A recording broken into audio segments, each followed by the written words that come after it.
আসসালামু আলাইকুম। সকালবেলায় কবুতরগুলোকে ছেড়ে দিলাম। তো এখন যেটা লক্ষ্য করতেছি যে আমার প্রত্যেকটা নর মাদিগুলাকে দৌড়ানি দিয়ে বেড়াচ্ছে। ডিম পাড়ার কিছু লক্ষণ এর আগে অনেক আগে থেকে এদের ভিতরে দেখা যাচ্ছিল, কিন্তু অনেক দিন হয়ে গেছে যে এরা ডিম পাড়তেছে না। তো যাই হোক, এরা এখন দেখলাম যে প্রত্যেকটা নর কবুতর মাদিকে দৌড়ানি দিয়ে বেড়াচ্ছে। যেমন এই যে আমার এই দেশি যে বুনো, এটা মাদির পিছনে দৌড়াদৌড়ি করতেছে। এমনকি আমার যে গ্রিবাজ যে জোড়া, ওটাও মাদির পিছনে দৌড়াদৌড়ি করতেছে।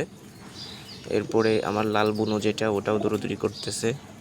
তো সবগুলো কবুতরই এখন দেখলাম যে মাদির পিছনে এই যে এরকম দৌড়াদৌড়ি করে। তো এদেরকে এখনও খাবার দেওয়া হয়নি।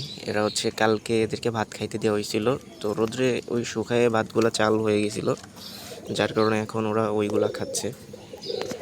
তো একটু পরে এদেরকে গম দিয়ে দিব, গম খাইতে দিব। এই যে আমার রেসার নর কবুতরটা, ওদেরকে ছাদে নিয়ে আসছি। বেলকুনিতে ছিল, তো ওদেরকে ছাদে নিয়ে আসছি আমার ছাদের লফটে। এখানে থাকবে ইনশাল্লাহ ওরা এখন থেকে। আর এই মাদিটা আছে, মাদিটা নিচেই খোপের ওইখানে আছে।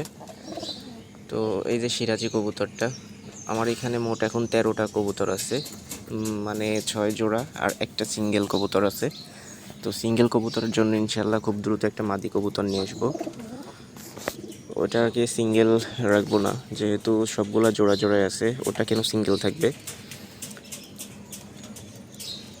এই যে আমার রেসার মাদিটা এখানে আছে।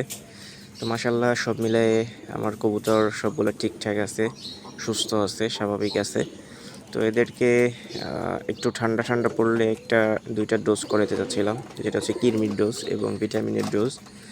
তো সবগুলোকে খাবার দিয়ে দিছি, কবুতরগুলো খাবার খাচ্ছে। কিন্তু আমার এই রেসার জোড়ার নর মাদি দুইটাই হচ্ছে বেরোনোর চেষ্টা করতেছে।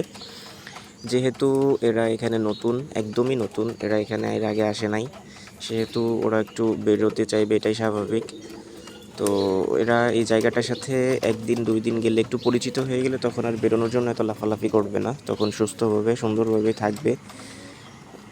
আর আমার অন্য যে কবুতরগুলো আছে, ওরা খোপ দখল করার জন্য ব্যস্ত, ওরা সবাই খোপ দখল করতে চেষ্টা করতেছে।